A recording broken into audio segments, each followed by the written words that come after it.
the summer of 1981, a family in rural Ohio found themselves under siege by something they could not explain. For weeks, creatures with glowing red eyes surrounded their farmhouse at night. They defended themselves by firing shots into the darkness. They watched shapes transform from one thing into another, and when investigators arrived to help, they saw these things too. This is the Night Siege of Rome, Ohio, a case so strange that even the lead investigator never spoke about it again until his death in 2022. What happened on that farm has been compared to Skinwalker Ranch, except this was 15 years before anyone had heard of Skinwalker Ranch. This is one of the most documented, most bizarre, and most forgotten paranormal cases in American history. Rome Township sits in Ashtabula County in the northeastern corner of Ohio. In 1981, it was home to fewer than 2,000 people spread across farms and woodlands. The family at the center of this story lived on Johnson Road. In the book that documents these events, they are identified only as Robert and his sons, their full names never revealed. Robert's farm was quiet and unremarkable. He raised poultry, maintained his property, and kept to himself. But in early 1981, something began to change. A dead deer was found in the woods behind the property. It showed unusual damage, as if from something powerful. Robert buried it and tried not to think too much about it. Then in May, a group of Amish workers arrived to cut timber on his land.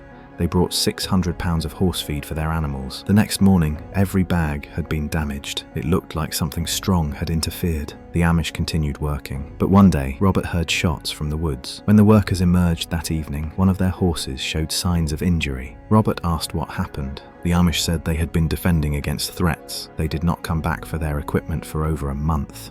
Around the same time, a bulldozer operator working on Robert's property made a strange discovery. He found a patch of land 40 feet wide that was completely barren. No grass, no weeds, no rocks, nothing. Just bare earth with 2 pairs of deep holes in the ground.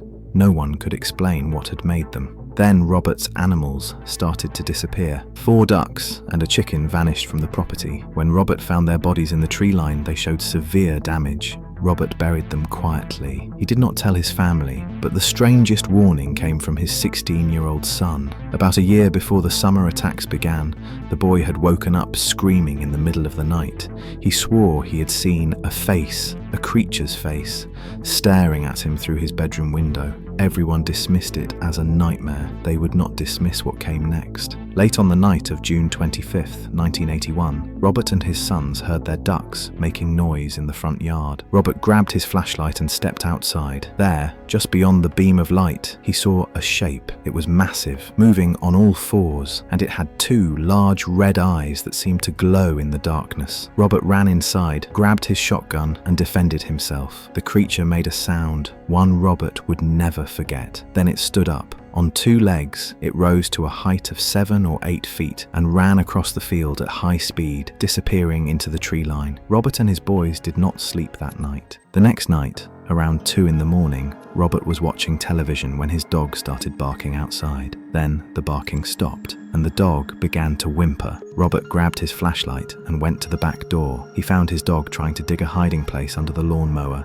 shaking with fear. Robert swept the flashlight across the yard and stopped. There, standing next to the wooden farm hoist, was the creature. It was taller than he had realized. The hoist was 12 feet high, and the creature's head was only about 3 feet below the top beam. 9 feet tall, covered in dark brown or black hair, those same glowing red eyes. But now Robert could see its face. It looked like a cross between a human and a gorilla. A flattened nose, a thick-lipped mouth, and protruding from its lower jaw, 2 fangs. It stood less than 30 feet away, making unusual sounds. Robert ran inside, woke his sons, and they piled into the pickup truck. They chased the creature to the wood line, where it vanished. On the way back, their truck died in the driveway. The headlights stayed on, but the engine would not start. After several terrifying minutes, it started again. They kept watch until dawn. 2 nights later, everything changed. Robert and his sons saw multiple shapes moving in the tree line behind the house. One of them was waving something that looked like a flashlight, but the light was dark blue. And everywhere they looked, there were eyes, red, glowing eyes watching them from multiple directions. Robert grabbed his shotgun and defended himself. He used several shells. At one point, he made contact with one of the creatures. He saw the eyes drop to the ground. They thought they had stopped it. Then more eyes appeared, coming from all directions. The family retreated to the house and watched shapes moving along the tree line for the rest of the night. The next morning, they called the Ashtabula County Sheriff's Department. Deputies arrived at 5 in the morning and again at 11. They found strange footprints throughout the property, 3-toed impressions, 7 inches by 8 inches, with the middle toe sinking deeper than the others. At least 40 of these prints were scattered across Robert's fields. The game warden told them nothing could be done unless they obtained a clearer print. Robert knew then that no one was coming to help. He put up a barbed wire fence around the front of his house, and he started keeping watch from the roof. Word of the strange events reached Dennis Pilicis, a Fortean investigator who lived in nearby roaming shores. Pilicis had spent 18 years researching UFOs, Bigfoot, and unexplained phenomena. He had a library of research materials and kept plaster casts of strange footprints on the walls of his home. When he arrived at Robert's farm, he found a scene that confirmed everything he had heard. 2 ladders were propped against the house. Coats,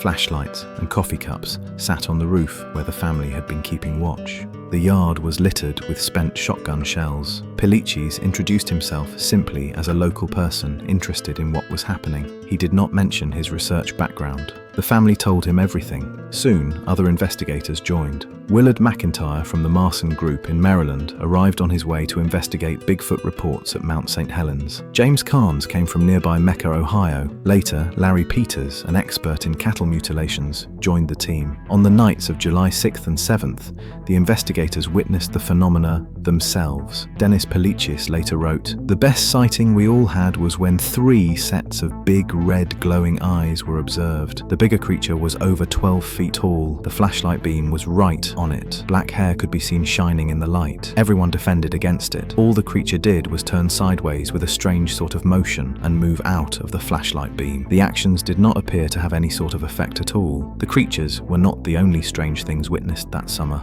On July 1st, the family observed a glowing light in a tree. When they defended against it, the light moved down a branch and transformed into something that looked like an owl. They continued. The shape fell to the ground, got up, and ran into the woods on all 4s. Later that same night, a craft appeared over the house. It was described as shaped like a cigar box, with blue lights around the edges and a brighter red light in the center. It flew over the house at about 200 feet. Robert braced himself against his son and defended against the red light. He heard a sound like something hitting glass, and the red light went out. Throughout the summer, the investigators documented multiple types of evidence: 3-toed footprints, 5-toed footprints 18 inches long, strange hoof marks that could not be identified as coming from any known animal. Most bizarrely, they found 5-toed prints where the grass was swirled around each impression in a clockwise direction, as if some unknown force had twisted the vegetation around them. Shadow figures that seemed to carry blue lights,